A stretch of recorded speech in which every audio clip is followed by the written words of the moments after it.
Hey YouTube fans, Irrigation here in the garden today. Really appreciate those folks that have already subscribed to the channel. If you're new here, we started this in spring of 2019. It's really a video blog more than anything. Anything I do in the garden, whether it's black spot, downy mildew, powdery mildew, drought, deadheading, we cover that. One of the videos I did last year was drip irrigation. This is the first time I had ever installed a drip irrigation system. To be honest, I didn't believe it would work really well.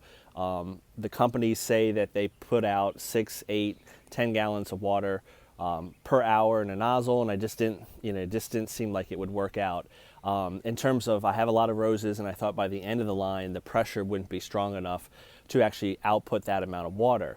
Well, you never know unless you try, so I decided to get a drip irrigation system. You can click below, have a detailed video on how I installed it last summer, and I've been very happy with it. I've tested it, ensured that it actually does put out 8 gallons in an hour, tested it with a little container of Cool Whip, let that fill up, and did a calculation. So I haven't had to run it too much this year.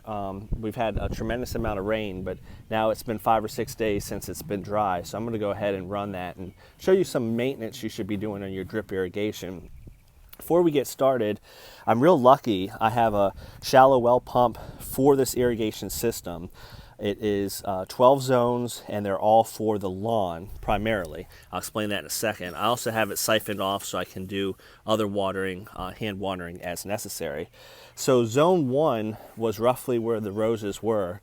So of the 4 sprinkler heads, I capped 3 off, and then the 1 I converted to drip. So for station 1 or zone 1 for me, if I set it to about a half an hour, that should put out about 4 gallons of water, and that should be plenty per plant. So I'll turn this to run and show you some of the maintenance. I have had this on a schedule in the past, especially when we've been on vacation or things like that. But since I'm home, I just like to do it by hand. And when I mean by hand, I mean set it, because I really don't want to be watering more than I have to. I've mentioned in these videos we've had a tremendous amount of rain this past month, so for the most part I haven't had to water. So I just want to update you on the irrigation system itself. We're going to touch on also some maintenance of the irrigation system, but also want to talk about the Maiden Roses from the last video. This is Veterans Honor. This is one of my favorite roses. It's not fragrant like Mr. Lincoln, but it is a great red rose. I think it's better in terms of its holding power. And what I mean by that is it'll open up really tight, and it'll stay like that many, many days on the bush and also in the vase. Whereas Mr. Lincoln kind of flops open quickly, petals turn purple, and it quickly becomes not a good cut flower. So if you're looking for a red, it's a pretty healthy bush. I do spray it, but doesn't have a lot of black spot. It's one of the last ones to get black spot in the garden. This is a newer one, Sunny Sundays from John Smith. That looks quite nice as well. So the drip system is on. These are pressure compensating heads. So in theory, all the way from the beginning of the line to the end, they should be outputting the same amount of water. And again, I tested it. I have moved the heads so that they don't hit the bud union. I noticed I was getting some disease issues with some rotting down by the bud union. May or may not have had anything to do with that, but just to be safe, I moved them over. So maintenance-wise, when you run your drip system, especially if you haven't done it in a while, you need to look to see what's going on with it. And notice how this dripper is knocked over.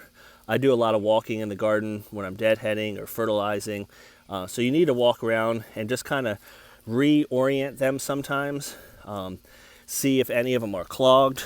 Each line has a flush out end cap, so if I need to flush anything out, I can do that. So since I haven't run these in a while, I'm just kind of doing a visual inspection. You can see most of them are doing just fine, but a couple have been knocked around a little bit. So all you have to do is just readjust those to make sure everything's okay. So on cursory glance, most of them appear to be doing what they should be doing, outputting the water and so forth. One thing I'll show you, you can put these where your pots are, then you don't have to worry about water in the pots. So these are the maidens that I potted up the other day. Here's Cajun Moon.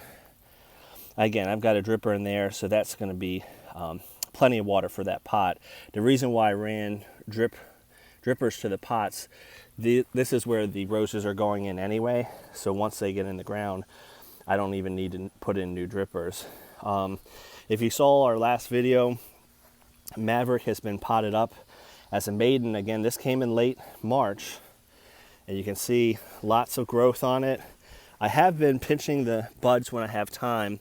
You can see all the canes from the bud union now. And so when I have time, I do tend to pinch off these blooms if I can get to it, because I'm trying to grow the plant. So by pinching those off, that's directing any of the energy in this maiden rose to growing roots, because that's what I want to do. Obviously, I didn't get to this one in time. This is Cajun Moon. This is the one we just potted up in a 5-gallon container. And one little trick with maiden roses, I have some experience with this because Fortuniana is a graft that needs to be held up by a stake.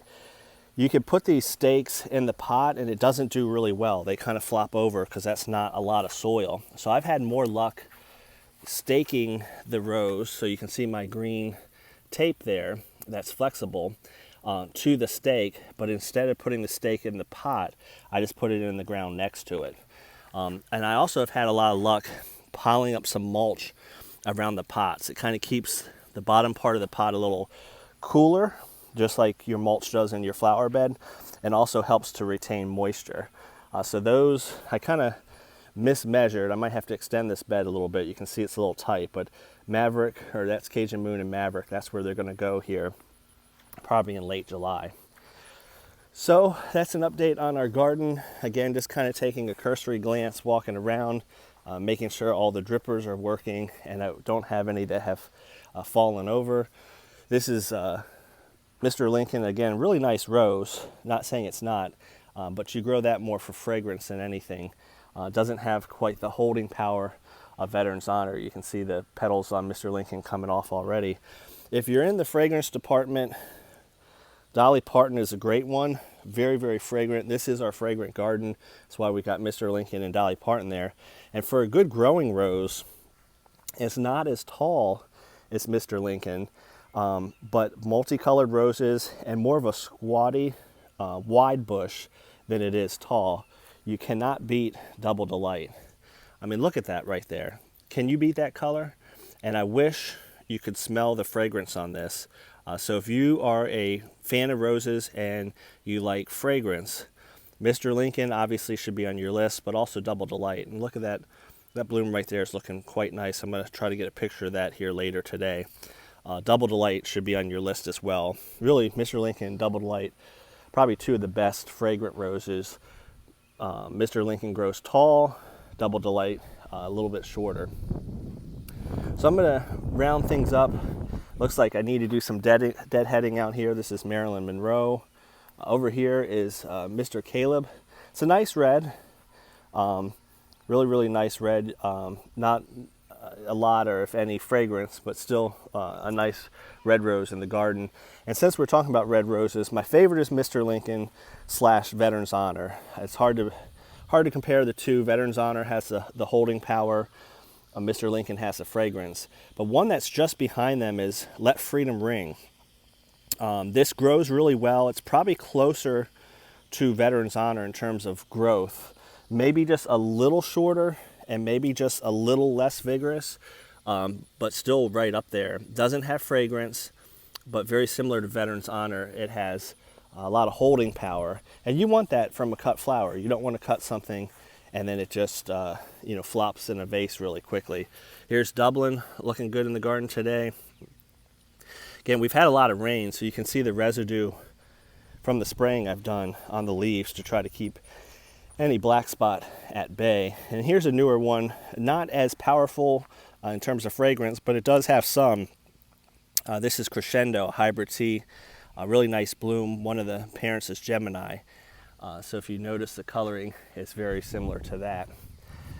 So as we round this video up, again, showing you the drip irrigation system, I do recommend it.